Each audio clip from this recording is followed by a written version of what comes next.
അടിച്ചമർത്താൻ നോക്കിയ ഭരണകൂടത്തിന് മുന്നിൽ നിയമ പോരാട്ടത്തിലൂടെ വിജയം കൈവരിച്ചിരിക്കുകയാണ് യുകെയിലെ ഒരു പറ്റം ഫലസ്തീൻ ആക്ടിവിസ്റ്റുകൾ. പ്രതിഷേധത്തിന്റെ പേരിൽ തങ്ങൾക്ക് മേൽ ചാർത്താൻ നോക്കിയ ഭീകരവാദി എന്ന മുദ്രക്കെതിരെ അവർ നടത്തിയ പോരാട്ടം വിജയം കണ്ടിരിക്കുന്നു.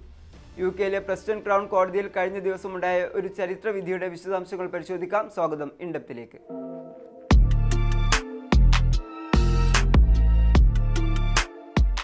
ഇസ്രായേലി ആയുധ നിർമ്മാണ കമ്പനിയുമായി ബന്ധമുള്ള ബാരക്ലേസ് ബാങ്കിന്റെ ശാഖയ്ക്ക് മുന്നിൽ പ്രതിഷേധം നടത്തുന്നതിനിടെ ചില്ലുകൾ തകർത്തു എന്നതായിരുന്നു 5 ഫലസ്തീൻ അനുകൂല ആക്ടിവിസ്റ്റുകൾക്കെതിരെ ആരോപിക്കപ്പെട്ട കുറ്റം.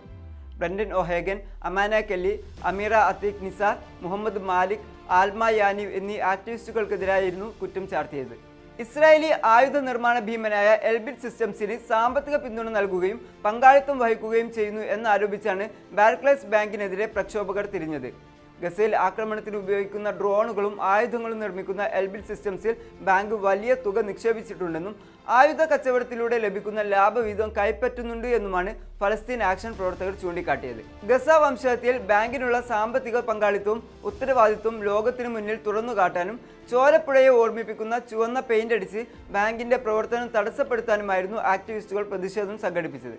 എന്നാൽ കേസിന്റെ വിചാരണ വേളയിൽ ഈ സാധാരണ ക്രിമിനൽ കേസിന്റെ പേരിൽ പ്രതിഷേധത്തിൽ പങ്കെടുത്തവർക്കെതിരെ ഭീകരവാദ ബന്ധം കൂട്ടിച്ചേർത്ത് ഇവരെ ഭീകരവിരുദ്ധ നിയമപ്രകാരം തടവിലാക്കാൻ വലിയ ശ്രമങ്ങൾ നടന്നു. പ്രതിഷേധക്കാരെ ഭീകരവാദികളാക്കാൻ നോക്കിയ നീക്കത്തിനെതിരെ യുകെയിലെ നിയമവിദഗ്ധരും മനുഷ്യാവകാശ പ്രവർത്തകരും ശക്തമായി രംഗത്ത് വന്നു.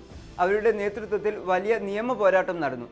ഒടുവിൽ ഭരണകൂടത്തിന്റെ എല്ലാ നീക്കങ്ങളെയും തള്ളിക്കളഞ്ഞുകൊണ്ട് ഈ 5 ആക്ടിവിസ്റ്റുകൾക്കും ഭീകരവാദ ബന്ധമില്ലെന്നും ഭീകരവിരുദ്ധ നിയമപ്രകാരം ഇവരെ ശിക്ഷിക്കാൻ കഴിയില്ലെന്നും ജഡ്ജി റോബർട്ട് അൽത്തം അന്തിമമായി വിധിക്കുകയായിരുന്നു.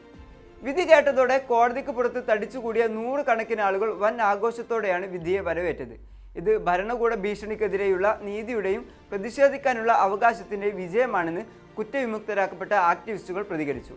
ഗസയിലെ വംശഹത്യക്കും ആയുധ കച്ചവടത്തിനുമെതിരെ ശബ്ദമുയർത്തുന്ന ഫലസ്തീൻ ആക്ഷൻ പോലുള്ള ഗ്രൂപ്പുകളെ അടിച്ചമർത്താൻ യുകെ സർക്കാർ നിരന്തരം ശ്രമിക്കുന്ന പശ്ചാത്തലത്തിലാണ് ഈ വിധി വരുന്നത്.